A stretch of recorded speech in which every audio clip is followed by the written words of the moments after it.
Doctor ortho, अब दर्द भी घुटने टेकेगा। अब आप हो जाइए तैयार दिल्ली से अयोध्या हरिद्वार जाने के लिए, वो भी डीटीसी की बसों में।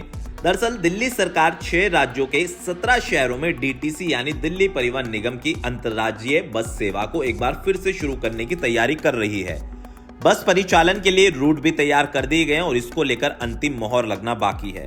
दरअसल कह सकते हैं कि रूट भी तय कर लिए गए हैं और डीटीसी बोर्ड ने इन रूटों को मंजूरी भी दे दी है। सरकार करीब 2 दशक से ज्यादा के समय के बाद 100 इलेक्ट्रिक बसों के साथ दोबारा से अंतर्राज्यीय बस सेवा को शुरू करने जा रही है।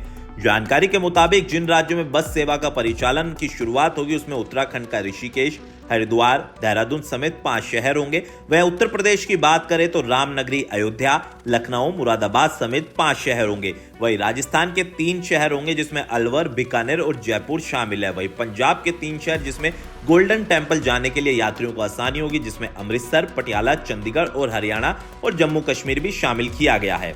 रुकावट के लिए खेद है, जियो के साथ करें 349 रुपए में धमाकेदार शुरुआत। 28 दिनों तक रोज मिलेगा 2 GB डाटा 50 दिनों के लिए। जियो एयर फाइबर का ट्रायल फ्री। 90 दिनों के लिए जियो हॉटस्टार का सब्सक्रिप्शन और 50 GB AI जियो क्लाउड स्टोरेज भी फ्री।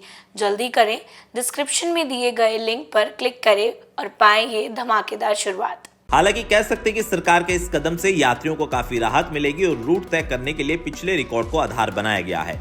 डीटीसी पहले जब अंतर्राज्यीय बस सेवा का परिचालन करती थी उस समय किन रूटों पे कितनी यात्री थे, इनकी संख्या को लेकर विस्तार से चर्चा की जा रही है। अधिकारियों ने बताया कि अंतर्राज्यीय बस सेवा के लिए अलग से बसें खरीदी जाएंगी और ये बस 12 मीटर की होंगी जो पूरी तरह से इलेक्ट्रॉनिक और अच्छी वातावरण के अनुकूल बनाई जाएंगी। संबंधित राज्यों को भी डीटीसी के अंतर्राज्यीय बस सेवा के बारे में जानकारी पहुंचा दी गई और डीटीसी बोर्ड से पहले से इस सेवा को शुरू करने की मंजूरी मिल चुकी है। सूत्रों के मुताबिक सिर्फ ई बसों को इसमें शामिल किया जाएगा। हालांकि 2004 तक डीटीसी की बसें बड़ी संख्या में दूसरे राज्यों में जाती थी, लेकिन कई कारणों के बाद उसको बंद कर दिया गया था और पिछले 10 सालों के अंदर आम आदमी पार्टी की सरकार ने इस फैसले पर कोई विचार नहीं किया है। हालांकि रेखा गुप्ता ने प्रेस कॉन्फ्रेंस कर बताया कि ये फैसला काफी पहले लागू हो जाना चाहिए था, लेकिन आम आदमी पार्टी ने इस फैसले को अनदेखा किया। लेकिन दिल्ली में मौजूदा सरकार भारतीय जनता पार्टी इस फैसले को फिर से लागू करने पर विचार कर रही है ताकि हमारे बड़े बुजुर्गों को अयोध्या जैसे रामनगरी के दर्शन करने में आसानी होगी और इलेक्ट्रॉनिक AC बसों के जरिए लोग आसानी से सुगम यात्रा के जरिए अयोध्या, जम्मू कश्मीर, पंजाब जैसे राज्यों में अपनी यात्रा कर सकेंगे। डॉक्टर ऑर्थो, अब दर्द भी घुटने टेकेगा।